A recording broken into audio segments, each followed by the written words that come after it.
దేవుని నామమునకు స్తోత్రాలు. మీ అందరికీ క్రిస్మస్ శుభాకాంక్షలు. 2025 క్రిస్మస్ క్రీస్తు ప్రభు జన్మదినం యొక్క శుభాకాంక్షలు తెలియజేస్తున్నాను. ప్రియ క్రైస్తవ సహోదరులారా,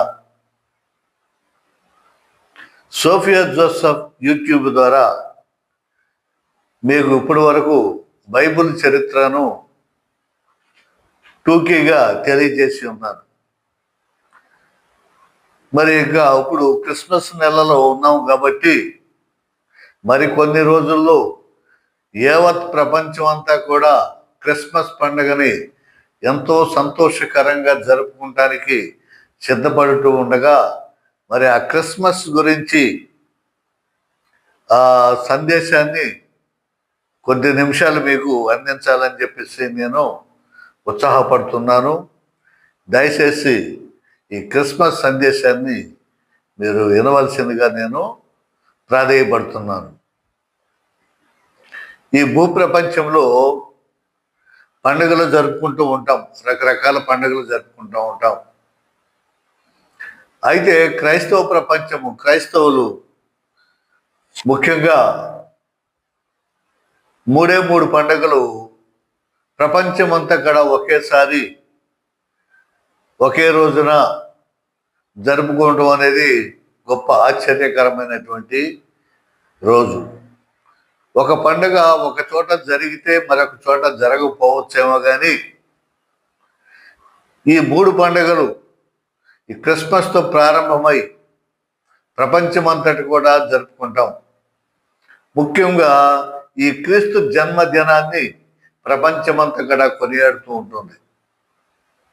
క్రీస్తు ప్రభు జన్మదినాన్ని, దీన్నే క్రిస్మస్ అంటాం. ఈ క్రిస్మస్ ఒక నెల ముందు నుంచే ప్రారంభమయ్యి డిసెంబర్ 25 వరకు, అంటే నవంబర్ 25 నుంచి డిసెంబర్ 25 వరకు మరి పండుగలు వేడుకలు జరుపుకుంటూ ఉంటారు. సెమీ క్రిస్మస్ అనే పేరుతో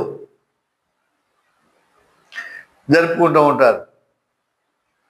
అయితే ఏమిటి ఇంత ఆర్భాటంగా జరుపుకునేటువంటి క్రిస్మస్ గురించి మనం మాట్లాడుకుంటే ఎంతో ఆశ్చర్యకరంగా ఉంటుంది. మనం మూడు పండుగలు అని చెప్పాం కదా. క్రిస్మస్ ఒకటి, జనవరి 1 నూతన సంవత్సరం ప్రారంభం.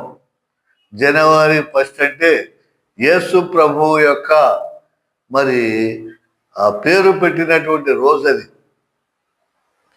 పేరు పెట్టినటువంటి మహోత్సవం, అది జనవరి 1.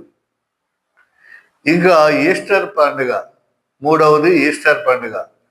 ఈస్టర్ పండుగ అంటే యేసు ప్రభు వారు ఆరోహణమైన రోజు, తిరిగి లేచిన రోజు, సిలువ వేసి చంపబడిన 3వ దినాన్న మృత్యుంజయుడై మృత్యువును జయించి తిరిగి లేచినటువంటి రోజు, అది ఈస్టర్ డే. దానికి ముందు గుడ్ ఫ్రైడే కాడ జరుపుకుంటాం. గుడ్ ఫ్రైడేని మెమరీ చేసుకుంటాం. అది పండగ కాదు. యేసు ప్రభువుని ఎన్ని పాటలు పెట్టి చంపేశారో, ఎన్ని పాటలు పడ్డారో, ఏ రకంగా తన మరణాన్ని పాపుల కొరకు దేవాది దేవుని యొక్క కుమారుడైన యేసు ప్రభు ఎలా మరణించింది అవన్నీ జ్ఞాపకాలు చేసుకుంటాం. ఆ దుఃఖ దినాల్లో ఉంటాం. మరలా 3వ రోజు ఆయన తిరిగి లేవగానే సంతోషకరమైనటువంటి ఈస్టర్ డేని మనం జరుపుకుంటూ ఉంటాం. ఈ పండుగలు ముఖ్యంగా క్రైస్తవ ప్రపంచం, క్రైస్తవ లోకం అంతటి కూడా జరుపుకుంటూ ఉంటుంది. అయితే ప్రస్తుతం మనం మాట్లాడుకునేది క్రిస్మస్ గురించి కాబట్టి, ఏమిటి ఈ క్రిస్మస్? ఎందుకు ఇంత ప్రపంచం అంతా కూడా గొప్ప సంతోషంగా జరుపుకుంటుంది? ప్రియులారా, మనం చూడండి, ఇంటిల్లతా సంతోషంగా మరి ఉండేది, మరి లైటింగ్, కలర్ఫుల్ లైటింగ్ ఇవన్నీ కూడా పెట్టుకుని ఎంతో ఆర్భాటంగా ఎప్పుడెప్పుడు చేసుకుంటాం తెలుసా? నూతన గృహం కట్టినప్పుడు ఆ గృహానికి లైటింగ్ పెట్టుకుంటాం. ఆ గృహానికి లైటింగ్ పెట్టుకుని అలంకరించుకుంటాం ఆ గృహప్రవేశానికి. తర్వాత వివాహ మహోత్సవాలకి అలా లైటింగ్ పెట్టుకుంటారు, సంతోషకరంగా జరుపుకోవటానికి. తర్వాత ఇలాంటి పుట్టిన రోజులు పండుగలు జరుపుకునే వాటికి పెట్టుకుంటూ ఉంటాం. ఇది అక్కడక్కడ జరుగుతూ ఉంటుంది. కానీ ఈ క్రిస్మస్ మాత్రం ప్రపంచమంతటి కూడా డిసెంబర్ 25న మహా ఆనందకరమైనటువంటి రోజుగా పరిగణించబడతాం. దేనికంటే మరి దేవుడు సృష్టి చేసిన తర్వాత, ఈ ప్రపంచాన్ని సృష్టించిన తర్వాత అవ్వ ఆదాన్ని చేసి మరి మనుషులు కూడా సృష్టించి తన ఆత్మని మరి ఆదాము యొక్క నాసిక రంధ్రాల్లో ఓదటం వలన నరుడు జీవాత్మ అయి బ్రతికి ప్రాణం పొంది మరి ఒక మనిషిగా జీవిస్తాడు. తన ఆకారంలో దేవుడు ఆదాన్ని చేసి మురిసిపోతాడు, సంతోషపడతాడు. అబ్బా ఎంత చక్కగా నాలాగానే ఉన్నాడు అని చెప్పేసి. ఒంటరిగా ఉండటం ఇష్టం లేక తోడుగా మరి ఆ రోజుల్లోనే మరి ఒక ప్రక్కటెముకను తీసి అంటే అవ్వని తీసి సహాయంగా చేస్తాడు. మరి వారిద్దరు కూడా మరి జంటగా ఉంటారు. ఇది ఓర్వలేనటువంటి సైతాను వాళ్ళ చేత దేవుని ఆజ్ఞ మీరిస్తుంది. ఏమిటి దేవుని ఆజ్ఞ? ఫలానా వృక్షం యొక్క పండు మీరు తినమాకండి అని దేవుడు అక్కడ ఆజ్ఞ ఇస్తే, తింటే ఏవి కాదు దేవుని మించిన తెలివితేటలు మీకు వస్తాయి, ఆయన స్వార్థపరుడు, అందుకే మిమ్మల్ని తినొద్దు అన్నాడు, మీరు తినండి అని చెప్పేసి అవ్వను నమ్మించి మరి ఆ ఫలాన్ని తినిపించి ఆదాంతో కూడా తినిపించి పాపం చేయబడి, అదే పాపం, ఆజ్ఞని మేరటమే పాపం అన్నమాట. అదే జన్మ పాపం. ఆ పాపం ఫలితంగా దేవుడు మరి వాళ్ళని ఏదైనా తోట నుంచి మరి బయటికి తరిమి వేయటం, ఆ తర్వాత ఈ జనాభా మరి అయ్యో నా బిడ్డల్ని పంపించేసేనే తోలేసేనని చెప్పి బాధపడి మళ్ళీ వాళ్ళని రక్షించడానికి, ఆ పాప ప్రక్షాళన చేయటానికి మరి అనేక మంది ప్రవక్తలను పంపించాడు, వాక్యం బోధించాడు. ప్రవక్తల వల్ల కాలేదు. తర్వాత రాజులను పంపించాడు, రాజుల వల్ల కాలేదు. తను 10 ఆజ్ఞలు ఇచ్చాడు, ఆ ఆజ్ఞలు కూడా వీరు దోవ తప్పిపోయి సైతాన్ని ఎంతసేపు వీడిని పక్కకి లాగి సుఖభోగాలకి అలవాటు చేసి మత్తు పానీయాలకి, వ్యభిచారాలకి, అన్నిటికి, చెడు వ్యసనాలకి లోను చేసి వీడిని తన పూర్తిగా సొంత బానిస చేసేసుకోవటం వల్ల సాతాను మరి తప్పిపోయారు.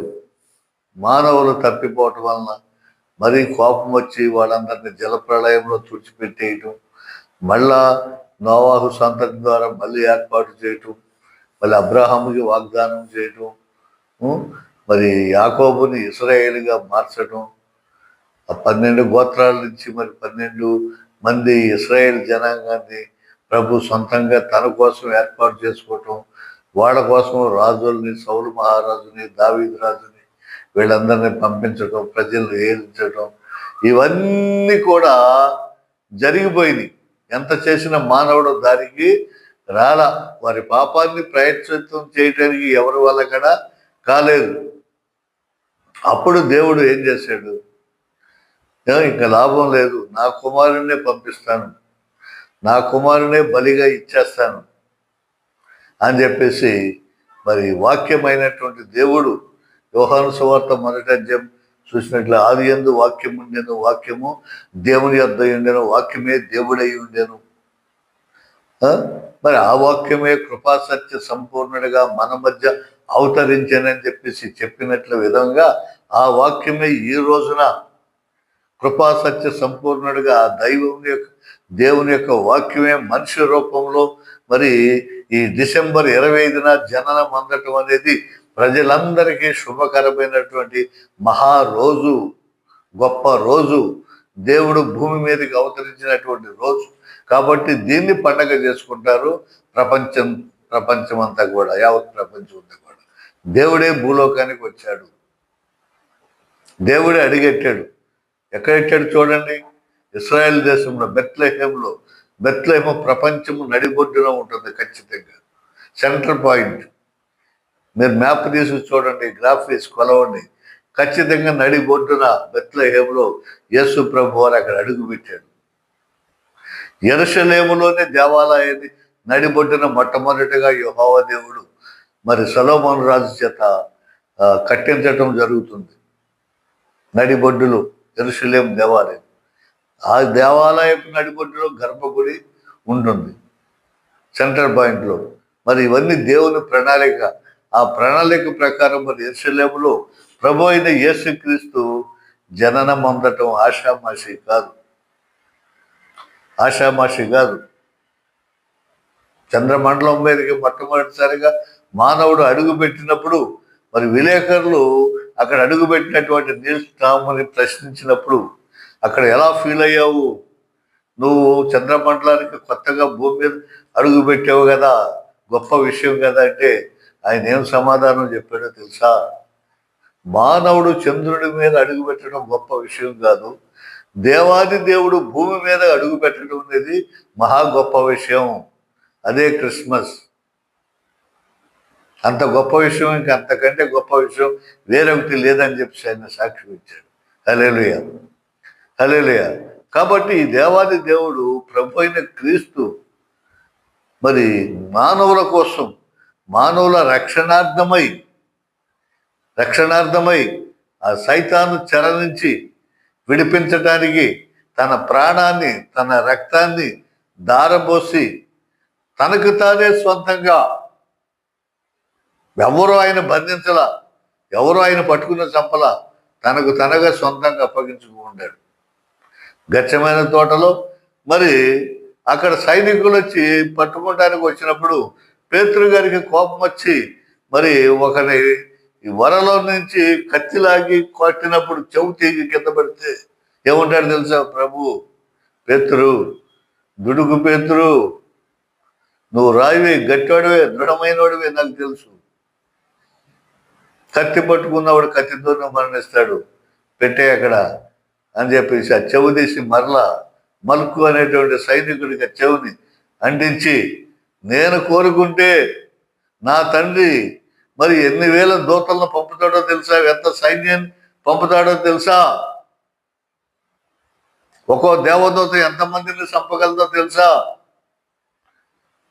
హిజ్కియా మరి మీదకి యుద్ధానికి వచ్చినప్పుడు ఒక దేవదూత ఒక రాత్రికే 1,00,000 పైచీలకు సైన్యాన్ని చంపవతలు బారాయిసింది ఒక దూత.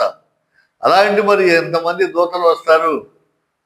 అది వద్దు, నాకు నేనుగా నేను ప్రాణం పెడుతున్నా, నా గొర్రెల కొరకు, మందల కొరకు నా ప్రాణాన్ని నేను పెడుతున్నా అని చెప్పేసి పేతురుని గద్దించడం జరిగింది. కాబట్టి తనకు స్వయంగా తానే తన ప్రాణాన్ని అర్పించాడు, తన రక్తాన్ని చిందించి మన పాపాలు క్షమాపణ కోసం ఆయన మరి తన ప్రాణాన్ని పెట్టి మళ్ళీ మృత్యుంజయుడై, మరణమా నీ ముళ్ళెక్కడా, నీ ముళ్ళెక్కడా అని చెప్పేసి ప్రశ్నించి మృత్యుంజయుడై లేచినటువంటి ప్రభు అన్నమాట. ఈ మహత్తరకరమైనటువంటి కార్యక్రమాన్ని యాజకుడు అంటే దేవునికి సేవ చేసేవాడుగా, మానవుడికి మాతృగా ఎలా ఉండాలో చేయటానికే జీసస్ క్రైస్ట్, యేసు ప్రభు వారు ఈ భూలోకానికి అవతరించినటువంటి రోజే క్రిస్మస్ రోజు. అదే క్రిస్మస్ పండుగ. చూడండి ఇక్కడ ఇది అసలు ఎంత ప్రణాళికబద్ధంగా జరిగిందో అంటే లోకా సువార్త 1వ అధ్యాయంలో మనకి ఈయన జనన కార్యక్రమము అంతా కూడా మనకి చక్కగా కళ్ళకు కట్టినట్లు మరి పవిత్రుడైన పరిశుద్ధుడైన సెయింట్ లూకా గారు చక్కగా వివరించి రాయడం అనేది మనకు జరిగింది ఈ బైబిల్ గ్రంథం నందు. చూడండి 1వ అధ్యాయము 5వ వచనం నుంచి చూస్తే, యోదయా దేశపు రాజైన హెరోదు దినములలో అబియా తరగతిలో నున్న జకర్యా అను ఒక యాజకుడుండెను. అతని భార్య అహరోను కుమార్తెలలో ఒకతే, ఆమె పేరు ఎలిజబెత్. వీరిద్దరూ ప్రభు యొక్క సకలమైన ఆజ్ఞల చొప్పునను న్యాయ విధుల చొప్పునను మరి నిరపరాధులుగా నడుచుకొనుచు దేవుని దృష్టికి నీతిమంతులై ఉండిరి. ఎలిజబెత్ గొడ్రాలైనందున వారికి పిల్లలు లేకపోయేది, మరియు వారిద్దరు బహుకాలం గడిచిన వృద్ధులైరి. అంటే దీని ముందు యేసు ప్రభు యొక్క ముందు క్రమాన్ని, మార్గం ఎలా సిద్ధపరచుకుంటూ వచ్చారనే దాన్ని ఇక్కడి నుంచి తెలియజేస్తున్నాడు. మరి అహరోను కుమార్తెలలో ఒకటే, అహరోను కుమార్తెలలో ఒకటైనటువంటి అహరోను. ఈ అహరోను ఎవరయ్యా? ఎవరు చెప్పండి? ఎవరు ఈ అహరోను? ఎవరు? మోషే యొక్క అన్న, మోషే యొక్క అన్న, మోషే బ్రదర్. అన్న అయినా తమ్ముడైన బ్రదర్ అంటాం. కాబట్టి ఆయన కుమార్తెలలో ఆయన యాజకుడు. ఆయన కూడా ఆ యాజక ధర్మంలో, యాజక ధర్మం యెహోవా దేవుడు 10 పలకలు ఇచ్చిన, 10 ఆజ్ఞల పలకలు ఇచ్చిన తర్వాత మరి దేవాలయం కట్టించారు. మందసంలో పెట్టిన తర్వాత, దేవాలయంలో పెట్టిన తర్వాత, సొలొమోను మహారాజు దేవాలయం కట్టించిన తర్వాత దానిలో వీటిని పెట్టి వాటిని యాజక ధర్మాలు ఇవన్నీ కూడా ఎలా చేయాలి అనేది దినవృత్తాంతంలో 1వ అధ్యాయము 24 1వ దినవృత్తాంతంలో 24వ అధ్యాయము మరి 10వ వచనం నుంచి మనం చూస్తే తెలుస్తుంది యాజక ధర్మం ఎలాగ ఉంటుందని. అలాగే యాజక ధర్మం అంతా కూడా నెహెమ్యా మరి 12-17లో కూడా మనకి కనిపిస్తుందన్నమాట. ఈ యాజక ధర్మం అనేది ఈ జకర్యా అబియా తరగతి యాజకుడు. జకర్యా ఎక్కడ అంటే అబియా తరగతి యాజకుడు. వీళ్ళు మరి జకర్యా యాజకుడు సంవత్సరానికి 24 మంది ఈ యాజకులు ఉంటారు. నెలకిద్దరు చొప్పున వీళ్ళు మరి యాజకత్వం అనేది అక్కడ దేవాలయంలో జరిపిస్తూ ఉంటారు. యాజకుడు ఎలా మరి దేవునికి సన్నిధానం, దేవునికినో ప్రజలకి మధ్యవర్తిగా ఉండి ప్రార్థనలు చేసి దేవునికి విన్నపాలంచడం, దేవుడు చెప్పినటువంటి సందేశాన్ని ప్రజలకి అప్పచెప్పడం, మరి ఎందుకంటే యాజక ధర్మం, యాజక వృత్తి అనుసంధానమైనటువంటి వృత్తి అన్నమాట. ఆ యాజక ధర్మం చొప్పున ఈయన అబియా తరగతిలో ఉన్న జకర్యాను ఒక యాజకుడు ఉండెను. అక్కడ యాజకుడు ఉండెను. మరి ఎలిజబెత్, జకర్యా వీళ్ళిద్దరి కూడా భార్యాభర్తలు, బహు వృద్ధులు. దాదాపు 80 సంవత్సరాలు, 80 పైనే ఉండొచ్చేమో, బాగా వృద్ధులు. వీళ్ళు యాజకత్వం చేస్తూ ఉంటారు. ఇద్దరు కూడా దేవాలయంలో చేస్తూ దేవుని పూజిస్తూ ఉంటారు. వాళ్ళకి చాలా కాలం నుంచి సంతానం అనేది లేదు. సరే, ఇక ఇక్కడ జకర్యా తన తరగతి క్రమం చొప్పున దేవుని ఎదుట యాజక ధర్మం జరిగించుచుండగా యాజక మర్యాద చొప్పున ప్రభు ఆలయంలోనికి వెళ్ళి ధూపం వేయుటకు అతని వంతు వచ్చాను. యథా ప్రకారం దేవాలయంలోకి వెళ్ళి ధూపం వేసే వంతు అతనికి వచ్చింది. ఆ ధూప సమయం మందు ప్రజల సమూహం అంతయు వెలపల ప్రార్థన చేయుచుండగా, వీళ్ళంతా బయట ఉంటారు, మరి యాజకుడు లోపలికి వెళ్ళి ధూపం వేసి దేవుడికి ఈ దీపాన్ని మరి అర్పించి బయటకు వస్తాడన్నమాట. చేయుచుండగా అక్కడ ఒక వింత జరిగింది, చాలా గొప్ప వింత జరిగింది. ఏమిటంటే ప్రభువు దూత ధూపము వేదిక కుడి వైపున నిలిచి అతనికి కనబడగా జకర్యా అతన్ని చూసి తొందరపడి భయపడిన వాడే. దూత నిల్చునుంది కుడి వైపున. ఆ దూత నుండి గొప్ప వెలుగు, దగ్గ కళ్ళు మెరుమిట్లు గొలిపోయి అసలు కంగారు పుట్టిపోయింది. అయ్యో ఏంటిది ఈ దూత అని చెప్పేసి భయపడిపోయాడు. అప్పుడు దూత అతనితో ఏమంది, జకర్యా భయపడకుము, నీ ప్రార్థన వినబడినది. నువ్వు చేసేటువంటి ప్రార్థన దేవుడు ఎన్నాడు. నీవు బహుకాలం నుంచి నువ్వు ప్రార్థన చేస్తున్నారు, భార్యాభర్తలు ఇద్దరు. నీ భార్య అయిన ఎలిజబెత్ నీకు కుమారుని కనును. దేవుడు నీ ప్రార్థన ఎన్నాడు కాబట్టి నీకు ఒక కుమారుని, నీ భార్య నీకు కంటుంది. అతనికి యోహాన్ అని పేరు పెట్టుదు. అతనికి ఎవరు పేరు కాదు, దేవదూత చెప్పేస్తుందండి, యోహాన్ అని పేరు పెట్టాలి. నువ్వు, నీ భార్య గర్భవతి అవుతుంది, ఒక కుమారుని కంటుంది, అతనికి యోహాన్ అని పేరు పెట్టాలంటుంది. అతడు ప్రభు దృష్టికి గొప్పవాడై, ఎవరో యోహాను, ఆ యోహాను ప్రభు దృష్టికి గొప్పవాడై ద్రాక్షారసమైనను మద్యమైనను త్రాగక తన తల్లి గర్భమున పుట్టినది మొదలుకొని పరిశుద్ధాత్మతో నిండుకొనిన వాడై ఇశ్రాయేలీలో అనేకులను ప్రభు వైపున వారి దేవుని వైపునకు త్రిప్పును.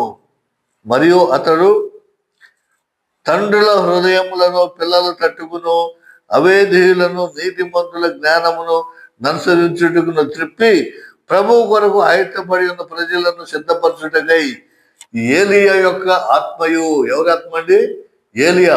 హల్లెలూయా. ఆత్మయు శక్తి గలవాడై ఆయనకు ముందుగా వెళ్ళును గనక నీకు సంతోషమును మహానందమును కలుగును. అతడు పుట్టినందున అనేకులు సంతోషింతురు అని చెప్పారు. ఏలి ఆత్మ శక్తి గలవాడై ఆ బిడ్డ పుడతాడు అనేసరికి అసలు ఏమిటో అయోమయంగా అర్థం కావట్లా యోహానికి. అయితే జకరియా అన్నాడు, అయ్యా ఇది నాకేలాగూ తెలియను, నేను ముసలివాడను, నా భార్యయు బహుకాలము గడిచినదని ఆ దూతతో చెప్పగా, అయ్యో ఇదంతా నాకు ఎలా జరుగుతుంది? పిల్లలు పుట్టే శక్తి నాకు లేదే, పోయింది. నా భార్య గడ అలాగే ఉంది, ఇద్దరు ముసలివాడు అయిపోయాం. ఈ ముసలి వయసులో ముసలితనం మాకు ఎలాగ సంతానం కలుగుతుంది అని చెప్పగా, దూత నేను దేవుని సముఖమునందు నిలుచు గాబ్రియేలు దూతను. నేను ఎవరనుకున్నావు? వచ్చింది ఎవరనుకున్నావు? నేను దేవుని దగ్గర, దేవుని సముఖములో, దేవుని ప్రక్కనే నిలుచున్నటువంటి గాబ్రియేలు అనేటువంటి దూతను నీతో మాట్లాడటకును ఈ వర్తమానము నీకు తెలుపుటకును పంపబడ్డాను. దేవుడు పంపించాడు నన్ను. ఈ వర్తమానం తెలియజేయటానికి నాకు నేనే వచ్చి చెప్పట్లేదు, దేవుడు పంపించాడు. మరియు నా మాటలు వాటి కాలమందు నెరవేరును. నేను చెప్పినటువంటి మాటలు ఆ కాలం ప్రకారము నెరవేరుతాయి, జరుగుతాయి, ఇది ఖచ్చితము. నీవు వాటిని నమ్మలేదు గనక ఈ సంగతులు జరుగు దినము వరకు నీవు మాట్లాడక మౌనివై ఉందమని అతనితో చెప్పాను. నేను చెప్పిన మాటలు నువ్వు నమ్మలేదు కాబట్టి ఆ పిల్లాడు పుట్టే వరకు, ఆ బిడ్డ పుట్టే వరకు, ఆ కార్యక్రమం జరిగే వరకు నువ్వు మౌనివై మోగవాడిలాగా మాట్లాడుకోకుండా ఉందువుగాక అని చెప్పేసి దేవదూత గాబ్రియేలు దూత చెప్పింది. అయిపోయింది. చూసారా? అని దేవుడి మాటనే అనుమానించాడు. అందుకనే మోగవాడు అయిపోయి ఈ ప్రజలను చూస్తున్నారు. లోపలికి వెళ్ళాడు, ఇంకా రావట్లేదు, ఏం జరిగిందో అని చెప్పేసి ఎదురు చూస్తూ ఉంటే అప్పుడు బయటకు వచ్చి సైకిల్ చేస్తున్నాడు. ఏం జరిగింది, ఏంటి, దేవుడు ఏం చెప్పాడు, వాడు ప్రవచనం ఏంటి, మాకు చెప్పని ప్రజలు అడుగుతా ఉన్నంటే ఏమి చెప్పట్లేదు, బేబే అని చెప్పేసి సైకిల్ చేస్తుంటే వారికి సైన్యం చేయించు మోగవాడై ఉండెను. అతడు సేవ చేయి దినములు సంపూర్ణమైనప్పుడు తన ఇంటికి వెళ్ళాను. ఇక ఆ దినాలు 15 రోజులు అయిపోయిన తర్వాత ఇది దేవుడు ఏదో దర్శనం ఏదో కలిగింది జకర్యాకి, అందుకని మోగవాడు అయిపోయాడు, మాటలు రావట్లేదు, మొత్తానికి ఏదో జరిగిందని ప్రజలందరూ కూడా చెప్పుకుంటూ ఉంటే ఈయన కూడా మోగవాడు అయిపోయాడు. మరి తన క్రమము అయిపోయిన తర్వాత ఇంటికి వెళ్ళాడన్నమాట. ఇంటికి వెళ్తే ఆ దినములైన పిమ్మట అతని భార్య ఎలిజబెత్ గర్భవతి అయి మనుషులలో నాకుండిన అవమానము తీసివేయటకు నన్ను కటాక్షించిన దినములలో ప్రభు ఈలాగన చేసిందనుకుని 5 నెలలు ఇతరుల కంట కనబడుకుండెను. హల్లెలూయా. ఎలిజబెత్ సంతోషించింది, గర్భవతి అయినందుకు సంతోషించింది. నా నింద తీసేటే గొడ్రాలు అనేటువంటి పేరు నాకు లేకోకుండా దేవుడు తీసేసాడని చెప్పేసి చాలా సంతోషించి ఆవిడ ఈ వయసులో దేవుడు నాకు ఇచ్చాడని చెప్పి సంతోషిస్తూ 5 నెలల వరకు బయటికి రాకుండా ఎవరికి కనపడుకోకుండా అలా దేవుని ప్రార్థన చేసుకుంటూ ఉంది. భర్త చెప్పాడు గుళ్ళో జరిగినటువంటి సంగతి అంతా కూడా, ఆ దర్శనం సంగతి అంతా కూడా సైకి చేసి చెప్పేసరికి మహా ఆనందం పొందింది, సంతోషపడింది. ఆ గొడ్రాలు అనేటువంటి నింద నాకు లేదు, పిల్లలు లేని వారి యొక్క బాధ వర్ణనాతీతం అన్నమాట. ఎంత బాధ తెలిసే వాళ్ళకి ప్రజల్లో. గొడ్రాలు అనేటువంటి బిడ్డ, పిల్లలు లేనటువంటి దాన్ని సంఘం హీనంగా చూస్తుందన్నమాట. పొద్దున్నే లెగితే ఊరుకోరు, ఆమె ముఖం చూస్తే ఊరుకోరు, ఎదురు పడితే ఊరుకోరు, ఏదనంటే ఊరుకోరు, శుభకార్యాలకి పిలవరు. ఒక శపించబడినటువంటి దానిలాగా ఆ పక్కన పడేస్తారన్నమాట. అప్పుడు ఒక బళ్ళెంతో ఒక బాణంతో గుచ్చి గుచ్చి గుచ్చి పొడిచినట్టు చంపినట్టు కుమిలిపోతా ఉంటారు పిల్లలు లేని వాళ్ళు. వీళ్ళు అమ్మలక్కలు అలాంటి మాటలు, వేధింపులు చిచ్చి ప్రొద్దున్నే దీనమోఖం చూసి గొడ్రాల ముఖం చూశాను. గొడ్రాలు ఎదురొచ్చింది ఏంటి, ఇదేంటి పెళ్లికి వెళ్తాంటే శుభంగా, ఊరికి వెళ్తాంటే శుభంగా వచ్చిందని చెప్పి తిట్టుకుంటూ, ఇంట్లో కూడా పొద్దున్నే లేకమాకమ్మా నువ్వు, ఎవరు కనబడమాక, దేశీ నీ ముఖం చూడాలి, నువ్వు ఆ మూలం పడుకో, అక్కడ పడుకో, ఎక్కడ పడుకో అని చెప్పి రకరకాలుగా వేధింపులు చేస్తారు. ఎంత అవమానకరమో తెలుసా? పిల్లలు లేనటువంటి మరి ఆ తల్లికి ఆ బిడ్డకి ఎంతో అవమానం. కాబట్టి సంతోషంగా ఉంది, ఈ అవమానాలన్నీ నాకు పోయినాయి, నాకు బిడ్డ పడతాడు అని చెప్పేసి మరి దేవుడికి అసాధ్యమైంది ఏది కూడా లేదు. ఇలా 5 నెలలు ప్రభు తనలో తానే ప్రార్థన చేసుకుంటూ భార్య భర్తలు ప్రభు బయటికి రాకోకుండా, మరి బయటికి ఎందుకంటే అందరూ మళ్ళీ ఎగతాళి చేస్తారేమమ్మా, ఈ వయసులో పిల్లలు ఏంటమ్మా, ఈ వయసులో గర్భం వచ్చింది ఏంటమ్మా. శత్రువులే, స్త్రీలే శత్రువులు, ఇంట్లోనే శత్రువులు అన్నమాట. ఎదురుగా అనరు, పక్కన అనుకోవటం తిట్టుకోవటం ఇలా చేస్తారు అని చెప్పేసి రాలేదు. అయితే ఇక్కడ చూడండి, ఇక 5 నెలల వరకు అలా ఉంది కదా. ఇక 6వ నెల వచ్చేసింది. ఈ 6వ నెలలో మరొక అద్భుతం జరిగింది ఇక్కడ. ఏమిటంటే మరొక అద్భుతం చూడండి. లోకాసు వార్త 1వ అధ్యాయము 26వ వచనం నుంచి మనం చూసినట్లయితే, 6వ నెలలో గాబ్రియేలును దేవదూత గలీలాలోని నజరేతను ఊరిలో దావీదు వంశస్థుడైన యోసేపు అను ఒక పురుషునికి ప్రదానము చేయబడిన కన్యక యొద్దకు దేవుని చేత పంపబడెను. హల్లెలూయా. ఆ కన్యక పేరు మరియా. ఇక్కడ కూడా మరి గాబ్రియేలు దూతే, మెసెంజర్ అన్నమాట. మెసెంజర్ దూత, వర్తమానాలు తెచ్చేటువంటి దూత అన్నమాట. గాబ్రియేలు దూత దేవుని సమూహంలో ఉంటుంది. ఖడ్గదూత మిఖాయేలు, యుద్ధదూత, యుద్ధం చేస్తుందన్నమాట. మరి గాబ్రియేలు, మిఖాయేలు, రఫాయేలు ఇలా దూతల పేర్లు ఉన్నాయి మనకి బైబిల్లో. అది వేరే సబ్జెక్టు. ఇక్కడ మళ్ళీ 6వ నెల. ఎవరికి 6వ నెల? ఎలిజబెత్తుకు 6వ నెల వచ్చిన సమయంలో 6వ నెలలో గాబ్రియేలు దూత గలీలాలోని నజరేతు అనే ఒక ఊరిలోకి దావీదు వంశస్థుడైన యోసేపు అనే ఒక పురుషునికి ప్రదానము చేయబడిన కన్యక యొద్దకు వచ్చింది. ఇక్కడ ఏంటి, అక్కడేమో 80 సంవత్సరాలు పైబడినటువంటి వృద్ధులకి గర్భం దాల్స్తే ఇక్కడ కన్యకకే కనబడింది. కన్యక అంటే పెళ్లి కాని స్త్రీని కన్యక అంటాం. పెళ్లి కాని స్త్రీని కన్యక అని చెప్పేసి అంటారు. ఈ కన్యక ఎలాంటి కన్యక? ఇంకా పెళ్లి కాల, అయితే ప్రదానం చేయబడింది. పెళ్లి నిర్ణయం చేయబడింది. ఎవరితో? యోసేపు అను ఒక పురుషునికి. ఈ పురుషుడు ఎక్కడ? దావీదు వంశస్థుడితో. దావీదు వంశంలో ఉన్నటువంటి యోసేపు అనే ఒక పురుషునికి ప్రదానము చేయబడినటువంటి మరి ఒక కన్యక దగ్గరికి పంపబడింది. ఆ కన్యక పేరు మరియా. ఆ దూత, ఈ మరియ తల్లి, మరియమ్మ గారు ఇంటిలో ప్రార్థన చేసుకుంటూ ఉన్నారు. ఎంతో భక్తి పరులన్నమాట, భక్తి కలిగినటువంటి కుటుంబం ఇది. తండ్రి జాకీము, తల్లి అన్నమ్మ. ఈ మరియ తండ్రి పేరు జాకీము, తల్లి అన్నమ్మ. వీళ్ళు చాలా భక్తి పరులన్నమాట. ప్రత్యేకించబడినటువంటి దావీదు గోత్రంలో మరి ప్రత్యేకించబడినటువంటి భక్తి పరుల కుటుంబం. ఆ కుటుంబంలో పుట్టినటువంటి మరియ దగ్గరికి దేవదూత వచ్చింది. ఈవిడ లోపల ప్రార్థన చేసుకుంటూ ఉంటుంటే ఆ దూత లోపలికి వచ్చి ఆమెను చూసి దయాప్రాప్తురాలా నీకు శుభము. హల్లెలూయా. గొప్ప వెలుగు వచ్చేసింది ఆ గదిలోకి. గది అంతా దగ్గ మెరిసిపోతుంది, కాంతితో నిండిపోయింది. గంభీరమైనటువంటి జలపాతం లాంటి స్వరంతో గాబ్రియేలు దూత చెప్తుంది, దయాప్రాప్తురాలా నీకు శుభం. ఏంటి చూడండి, అది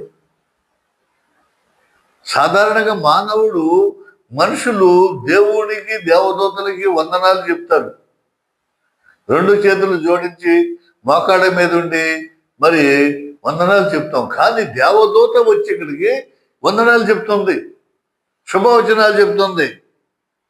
నీకు శుభము, ప్రభువు నీకు తోడై ఉన్నాడని చెప్పాను. ప్రభువు దేవాది దేవుడు, సృష్టికర్త యావే ప్రభువు యెహోవా దేవుడు నీకు తోడై ఉన్నాడు అని చెప్తుంది. ఆమె ఆ మాటకు బహుగా తొందరపడి ఈ శుభవచనం ఏమిటో అని ఆలోచించుకుంటుండగా దూత మరియా భయపడకము ఆలోచిస్తుంది. నాకు శుభం చెప్తుంది దేవదూత. ఏం శుభం, ఏం జరుగుతుంది? అసలు ఊహించినటువంటి సన్నివేశం, ఏనాడు అనుకోలేదు, కళ్ళలో ఒకటి అనుకోలేదు. కళ్ళలో కనపడుతూ ఉంటారు. స్వయంగా దేవదూతే భూమి మీదకి అవతరించి ఇక్కడికి వచ్చి నాకు శుభం చెప్తుంది. ఏం చెప్తుంది శుభం? గొప్ప మేడ వస్తుందా, ఇల్లు వస్తుందా, బంగారం వస్తుందా, డబ్బు వస్తుందా? మరి ఇంకేం జరుగుతుంది? అది అసలు ఊహించలేకపోతుంది అని చెప్పి ఆలోచిస్తూ ఉంటుంటే, ఆలోచించుకొని చూడగా దూత మరియా భయపడకము, భయపడద్దు, భయపడకము, దేవుని వలన నీవు కృప పొందితివి. దేవుని వలన నువ్వు దేవుని కటాక్షాన్ని పొందావు, దేవుని కృప పొందావు. ప్రార్థన ఆలకించబడింది, నీ ప్రార్థన దేవుడు విన్నాడు, నీ ప్రవక్తనంతా దేవుడు చూశాడు, నీ మంచితనం అంతా దేవుడు చూశాడు, నీ ప్రేమాన్ని జాలి ఇవన్నీ కూడా దేవుడు చూశాడు. నీవు కృప పొందితివి. ఇదిగో నీవు గర్భము ధరించి కుమారుని కని ఆయనకు యేసు అని పేరు పెట్టుదువు. హల్లెలూయా. అమ్మో, భయంకరమైనటువంటి. ఇంకా చూసినా కనుక్కుమని ఒకసారి. నీవు గర్భం ధరించాయో, నేను గర్భం ధరిస్తుంది ఏంటిది? నాకు పెళ్లి కాలేదు, ఇంకా ప్రధానమైంది. ఎలా గర్భం ధరిస్తాను నేను కుమారుని కనటం ఏంటి అని చెప్పేసి కంగారు పడిపోయి బిత్తరపడిపోతుంది. ఆయనకు మరి పేరు కదా దేవదూతే చెప్పేసింది, యేసు అని పేరు పెట్టుదు. అక్కడ యోహాను అని పేరు పెట్టమని ఆయనకి చెప్పింది జకరయ్యకి. ఇక్కడ నువ్వు యేసు అని పేరు పెట్టుదువు, ఆయన గొప్పవాడై సర్వోన్నతుని కుమారుడు అనబడను. హల్లెలూయా, ప్రైజ్ ద లార్డ్. సర్వోన్నతుని కుమారుడు అనబడను, గొప్పవాడే, సర్వశక్తిమంతుడైనటువంటి దేవుని యొక్క కుమారుడు అనబడతాడు ఆయన. ప్రభు అయిన దేవుడు ఆయన తండ్రి అయిన దావీదు సింహాసనం ఆయనకిచ్చును. దేవుడు ద కింగ్, పవర్ఫుల్ కింగ్ దావీదు, దేవుని యొక్క కుమారుడు దావీదు. ఆ దావీదుని యొక్క సింహాసనము ఆయనకిస్తాడు, నీ కుమారుడికి. యేసు అని పేరు పెట్టబడినటువంటి ఆ కుమారుడికి దావీదు సింహాసనము ఇచ్చును. ఆయన యాకోబు వంశస్థులను యుగ యుగములు ఏలును. ఇశ్రాయేలు జనాన్ని, యాకోబు వంశస్థులంటే 12 మంది కుమారులు, 12 గోత్రాలు. 12 గోత్రాలు దేవుడు ప్రత్యేకంగా కేటాయించుకుని మరి అక్కడి నుంచి ఐగుప్తు దేశం నుంచి తీసుకువచ్చినటువంటి, ఏర్పాటు చేసుకుని వచ్చినటువంటి ప్రజలు, గోత్రం వాళ్ళు. యుగ యుగాలు కాడా, యుగ యుగాలు వెళ్తాడు. ఆయన రాజ్యము అంతము లేనిదై ఉండదని ఆమెలో చెప్పాను. ఆ యేసు యొక్క రాజ్యం, ఆ ప్రభు అయిన క్రీస్తు యొక్క రాజ్యము అంతము, నో ఎండ్, ఎండ్లెస్, అంతము లేనిదై ఉండదని చెప్పేసి గాబ్రియల్ దూత మరియ మాతకు, మరియ తల్లికి శుభవచనాలు చెప్పాను. అందుకు మరియ ప్రశ్నిస్తుంది. చూసారా, మరియ ప్రశ్నిస్తుంది. ఆవిడ కంగారు పడిపోయింది కదా, అయ్యో నా కుమారుడు కలగటం ఏంటని చెప్పేసి. మరియా, నేను పురుషుని ఎరుగని దాననే ఈ నేలాగు జరిగినని దూతతో అనగా, అయ్యో దేవా, ప్రభువా, నాకు అసలు పురుషుని నేను ఎరగను, నాకు పెండ్లి కాలేదు, పురుష సంయోగము లేకుండా బిడ్డ పుట్టడు, ఆడ మగ కలయిక లేకుండా పిల్లలు పుట్టరు, నేను ఇంతవరకు పురుషుని ఎరిగిన దాన్నే, నాకు ఇది ఎలాగూ సంభవించును అని అనగా, దూత పరిశుద్ధాత్మ నీ మీదకి వచ్చును, సర్వోన్నతుని శక్తి నిన్ను కమ్ముకొనను, కనుక పుట్టబోవు శిశువు పరిశుద్ధుడై దేవుని కుమారుడు అనబడును. నువ్వు ఆ మాట అంటావని తెలుసు. కాబట్టి సర్వోన్నతుని యొక్క శక్తి నిన్ను కమ్ముకుంటుంది. సర్వోన్నతుని శక్తి మరి పరిశుద్ధాత్మ నీ మీదకి వస్తుంది. హోలీ స్పిరిట్, పరిశుద్ధాత్మ దేవుని వల్ల జరుగుతుంది. ఇది దేవునికి అసాధ్యమైంది ఏది లేదు. పరిశుద్ధాత్మ శక్తి నీ మీదకి వస్తుంది. సర్వోన్నతుని శక్తి నిన్ను కమ్ముకొనను, కనుక పుట్టబోవు శిశువు పరిశుద్ధుడై దేవుని కుమారుడు అనబడతాడు. పరిశుద్ధుని వల్ల ఈ కార్యం జరుగుతుంది కాబట్టి పరిశుద్ధుడు, పుట్టబోయే శిశువు పరిశుద్ధుడు. ఒక్క మాటతోనే మరి ప్రపంచం అంతా కూడా మరి సృష్టించబడింది కదా. ఈ సృష్టి యావత్తు ఒక దేవుని యొక్క శక్తితో, ఒక మాటతోనే సముద్రాలు, అరణ్యాలు, ప్రపంచాలు, సూర్యచంద్ర నక్షత్రాలు, ఈ సృష్టి యావత్తు మరి ఒక్క మాటతో, ఒక్క శక్తితోనే మరి కలిగినాయి కదా. కాబట్టి అలాంటి శక్తితో, అలాంటి యొక్క మహోన్నతి యొక్క సర్వశక్తిని యొక్క మరి ఆ ప్రపంచ శక్తితో నీకు ఇది జరుగుతుంది, కార్యం జరుగుతుంది. కాబట్టి పుట్టబోవు శిశువు దేవుని యొక్క కుమారుడు అనబడును. మరి నీకు ఇంకొక ఉదాహరణ చెప్తాను నేను, ఇంకా నువ్వు నమ్మాలంటే ఇంకొక ఉదాహరణ చెప్తాను విను. ఏమిటాయంటే, మరియు నీ బంధువురాలు ఎలిజబెత్ కూడా తన వృద్ధాప్యం మందు ఒక కుమారుని గర్భం ధరించి ఉన్నది. ప్రైజ్ ది లార్డ్, హల్లెలూయా. నీ బంధువు, నీ సొంత చుట్టం ఎలిజబెత్ వృద్ధాప్యం, చాలా వృద్ధాప్యం, నడవలేని స్థితిలో 80 సంవత్సరాలు పై చిలుకున్నటువంటి సంవత్సరంలో ఆవిడ కాడ గర్భం ధరించి ఉన్నది. గొడ్రాలనబడిన ఆమెకు ఇది 6వ మాసం. ఇప్పుడు 6వ నెల ఆమెకి.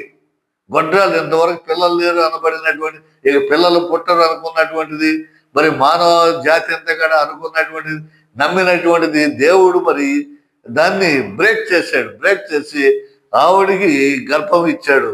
ఆ గర్భం ఆవిడ గర్భవతి అయింది. ఇది 6వ నెల, ఇది 6వ మాసం.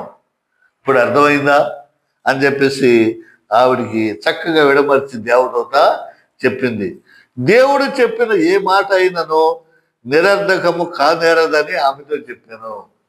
కాబట్టి దేవుడు చెప్పిన ఏ మాట కూడా నిరర్ధకము కాదు, నిరర్ధకము కాదు. కాబట్టి నమ్ము అని చెప్పాను. అందుకు మరియా, ఇదిగో ప్రభు దాసురాలను, నీ మాట చొప్పున నాకు జరుగునుగాక అనేను. అంతటా దూత ఆమె యొద్ద నుండి వెళ్ళాను. కాబట్టి మరియా నమ్మింది. అక్కడ జకర్యా ఏమో నమ్మలేదు, అతను మాట పోయింది, మోగడైపోయాడు. మరియా నమ్మి, ఇదిగో ప్రభు దాసురాలను, ప్రభు దేవుని యొక్క దాసురాలను, నీ మాట చొప్పున నాకు జరుగునుగాక, ఆమేన్, నాకు జరుగునుగాక, సంతోషిస్తున్నాను అని చెప్పి పూర్తిగా నమ్మి మరి ఆ దూతకి వందనాలు తెలియజేయగానే ఆ దూత సంతోషంగా ఆమె యొద్ద నుండి వెళ్ళాను. ఇక ఏం చేసింది? ఈ శుభవార్త ఉంది కదా, ఎలిజబెత్ కూడా గర్భవతి అయిందా అని చెప్పేసి చాలా సంతోషపడి గబగబా ఆ దినముల యందు మరియా లేచి యూదా ప్రదేశంలోని కొండ సీమలోనున్న ఒక ఊరికి త్వరగా వెళ్ళి జకర్యా ఇంటిలో ప్రవేశించి ఎలిజబెత్కు వందనములు చేశాను. సంతోషంగా గబగబా ఆ కొండల్లో ఉన్నటువంటి, ఆ కొండ సీమలో ఉన్నటువంటి ఒక ఊరికి త్వరగా యేసేపును తీసుకుని వెళ్ళింది. గాడిద నెక్కి, అప్పుడు గాడిద ప్రయాణమే కదా కొండల్లో వెళ్ళాలంటే. మగవాళ్ళైతే గుర్రాల మీద వెళ్తారు, రాజులు వీళ్ళందరూ. ఇంకా పేదవారు వీళ్ళైతే ప్రయాణ సాధనాలు ఏమిటాయంటే గాడిద ఎక్కి త్వరగా వెళ్ళాను. ప్రవేశించి ఎలిజబెత్కు వందనాలు చెప్పగానే ఎలిజబెత్ మరియ యొక్క వందనం వచ్చినప్పుడు వినగానే ఆమె గర్భంలోని శిశువు గంతులు వేశాను. హల్లెలూయా. ఎప్పుడైతే మరియమ్మ తల్లి మరి ఎలిజబెత్కి శుభవచనాలు వందనాలు చెప్పిందో, ఆమె గర్భంలో ఉన్నటువంటి శిశువు 6వ నెల కనప్పటికీ మరి అవయవాలన్నీ కూడా కొద్దిగా వచ్చేసి ఉంటాయి, కాళ్ళు చేతులు వచ్చి ఉంటాయి. సంతోషంతో ఆనందంతో గంతులు వేసాను. అంతటా ఎలిజబెత్తుకు పరిశుద్ధాత్మ నిండుకునింది, బిగ్గర కట్టాను. ఎలిజబెత్తుకి పరిశుద్ధాత్మ వచ్చేసింది. ఎప్పుడైతే మరియ తల్లి అక్కడికి వచ్చి శుభవచనాలు చెప్పగానే ఆమె గర్భంలో శిశువు ఆనందంతో కేరింతలు కొడుతూ గంతులు వేశాడు. పరిశుద్ధాత్మ మరి ఎలిజబెత్ మీదకు వచ్చేసి ఇలా అంటుంది, స్త్రీలలో నీవు ఆశీర్వదింపబడిన దానవు అమ్మా మరియా, స్త్రీలందరిలో నీవు ఆశీర్వదింపబడిన దానివి, నీ గర్భఫలము ఆశీర్వదింపబడును. God bless you. నీ గర్భం కూడా ఆశీర్వదింపబడుతుంది. ప్రభు తల్లి నా యొద్దకు వచ్చిన నాకేలాగో ప్రాప్తించను. అయ్యో, ఈ విషయం మరి ఎవరికి ఇంతవరకు తెలియదే. నేను గర్భవతి అయినటువంటి విషయం చుట్టుప్రక్కల కానీ ఈ ఊర్లో కానీ ఎవరికి ఇంతవరకు తెలియకుండా రహస్యంగా ఉంచుకున్నదే తెలియదే. నా ప్రభువు తల్లికి, నా ప్రభు చూసావా, దేవుని యొక్క తల్లికి ఇది ఎలా జరిగింది? ప్రాప్తించను. ఇదిగో నీ శుభవచనములు నా చెవులు పడగానే నా గర్భంలోని శిశువు ఆనందంతో గంతులు వేశాను. సాక్ష్యం చెప్తుంది, నువ్వు ఎప్పుడైతే శుభవచనాలు చెప్పావో నా గర్భంలోని శిశువు ఆనందంతో సంతోషంతో కేరెత్తులు గంతులు కొడతా ఉన్నాడు అని చెప్పేసి ఎలిజబెత్ మా మరియతో చెప్తా ఉంది. ప్రభువు ఆమెకు తెలియజేయించిన మాటలు సిద్ధించును గనక నమ్మిన ఆమె ధన్యురాలనెను. దేవుడు మరి గాబ్రియేలుతో మరియ తల్లికి తెలియజేసినటువంటి విషయాలన్నీ ఆవిడ నమ్మింది కాబట్టి ఆవిడ ధన్యురాలు. తరతరముల వారు భూప్రపంచం ఉన్నంత వరకు, మరి ఈ కాలం ఉన్నంత వరకు దేవుని తల్లి అని అనబడింది. ఆవిడ నమ్మింది, చాలా ధన్యురాలు అని చెప్పేసి చెప్తుండేప్పుడు మరి మరియ తల్లి ఏమంటుందో తెలుసు, సంతోషంతో నా ప్రాణమును ప్రభువును గణపరుచున్నది, ఆయన తన దాసురాలను దీనస్థితిని కటాక్షించెను, నా ఆత్మ నా రక్షకుడైన దేవుని యందు ఆనందించెను, సర్వశక్తిమంతుడు నాకు గొప్ప కార్యములు చేశాను కనుక ఇది మొదలుకొని అన్ని తరముల వారును నన్ను ధన్యురాలని అందరూ. ఆయన నామము పరిశుద్ధము, ఆయనకు భయపడు వారి మీద ఆయన కనికరము తరతరములు ఉండును. ఆయన తన బాహుతో పరాక్రమం చూపెను, వారి హృదయముల ఆలోచన విషయమై గర్విష్ఠులను చెదరగొట్టెను, సింహాసనం నుండి బలవంతులను పడద్రోసి దీనులను ఎక్కించెను, ఆకలి కొనిన వారిని మంచి పదార్థములతో సంతృప్తి పరిచి ధనవంతులను ఒట్టి చేతులతో పంపివేశాను. అబ్రహామునకును అతని సంతానమునకును యుగాంతరం వరకు తన కనికరము చూపి జ్ఞాపకము చేసుకుందునని మన పితరులతో సెలవిచ్చినట్లు ఆయన తన సేవకుడైన ఇశ్రాయేలునకు సహాయము చేశాను. అంతటా మరియా ఇంచుమించు 3 నెలలు ఆమెతో కూడా ఉండి పిమ్మట తన ఇంటికి తిరిగి వెళ్ళాను. ప్రసవ కాలం వచ్చినప్పుడు ఎలిజబెత్ కుమారుని కనెను.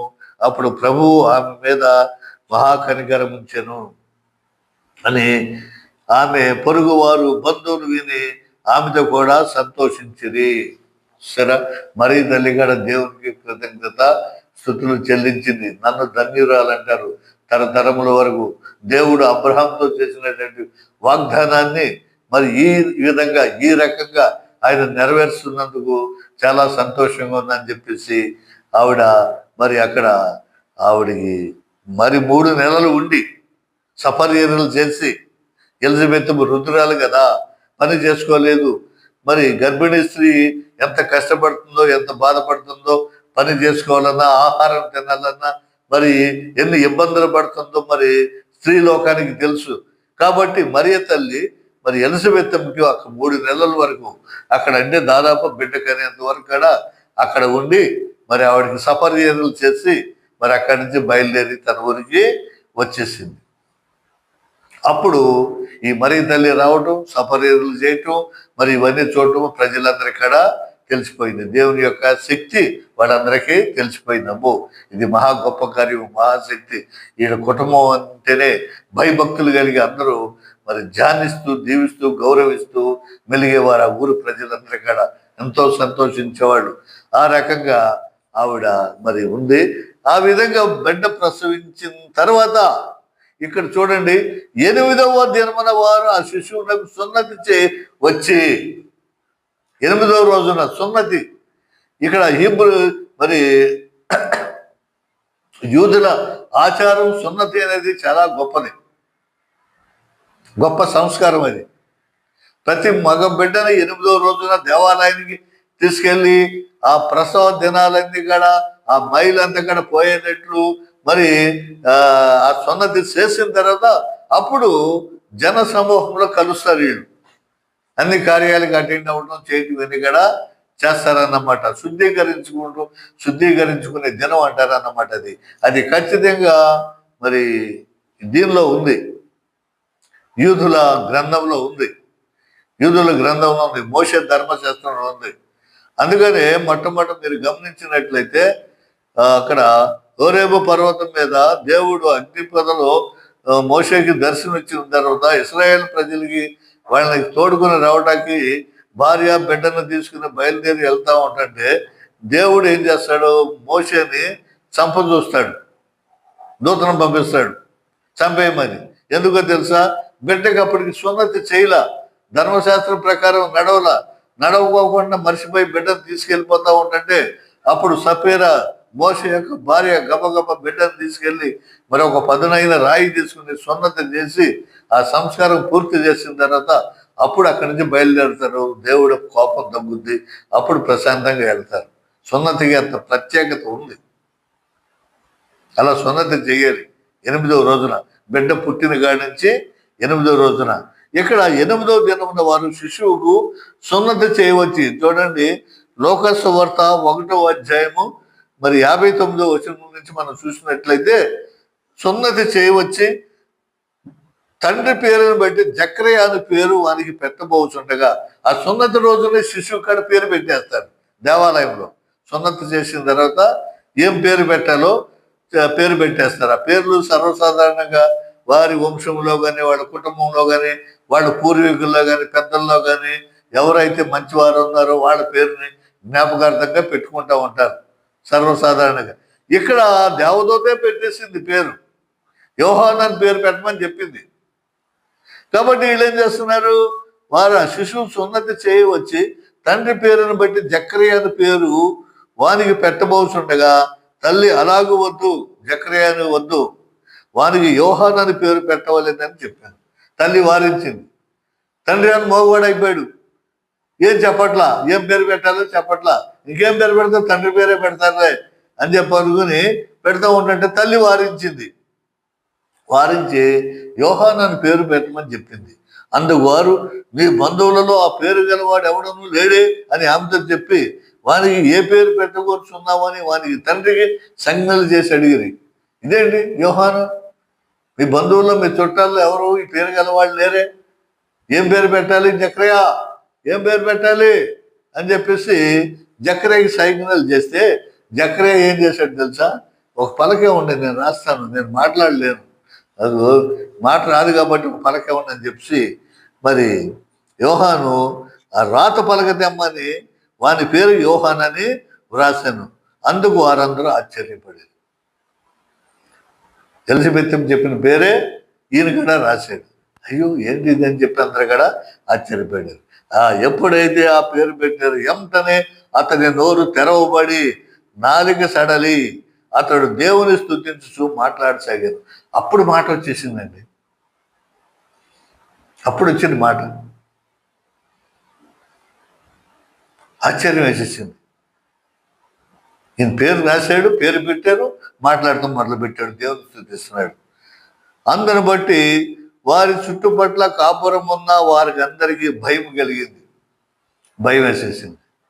ఈ కుటుంబం అంటేనే దేవునికి మరి కుటుంబం ఇది, చాలా జాగ్రత్తగా ఉండాలి, చాలా మర్యాదగా ఉండాలి అని చెప్పి భయం వేసింది. ఆ సంగతులన్నీ యోదయ కొండ సీమలయ్యనంతను ప్రచురమయ్యను, ప్రభు హస్తము అతనికి తోడై ఉండెను గనక ఆ సంగతులను గురించి వినిన వారందరూ ఈ బిడ్డ ఎలాంటి వాడగునని వాటిని మనసులో ఉంచుకునేది. మరియు అతని తండ్రి జకర్యా పరిశుద్ధాత్మ పూర్ణుడై ఇట్లు ప్రవచించాను, ప్రభు అయిన ఇశ్రాయేలు దేవుడు స్తుతింపబడును గాక, ఆయన తన ప్రజలకు దర్శనమిచ్చి వారికి విమోచన కలగజేసినని చెప్పేసి ఆయన స్తుతి గీతం పాడుతూ దేవుని స్తుతిస్తూ మరి యోహాను గారు ఉండారు. ఈ రకంగా మరి ఉంటే ఈ చూడండి 80వ వచనంలో లోక 1వ అధ్యాయం రోజుల్లో ఈ రకంగా తండ్రి శిశువు ఎదిగి ఆత్మ ఎందునో బలము పొంది ఇశ్రాయేలునకు ప్రత్యక్షమగు దినం వరకు అరణ్యములో ఉండెను. ఈ రకంగా యోహాను గారు మరి ఎదిగి ఈ ఇశ్రాయేల్ అంటే ప్రజలకి కనబడేంత వరకు అరణ్యంలోనే మరి ఉండి తేనె పట్టి త్రాగుతూ దేవుని మార్గాన్ని ముందుగా సరళం చేయడానికి యోహాను వచ్చాడని చెప్పేసి మరి అదంతా మనకి తెలిసిందే. ఈ యేసు ప్రభు యొక్క మార్గాన్ని సరళం చేయడానికి మరి ఈయన యోహాను గారు వచ్చాడు. అది ఎలా జరుగుతుంది?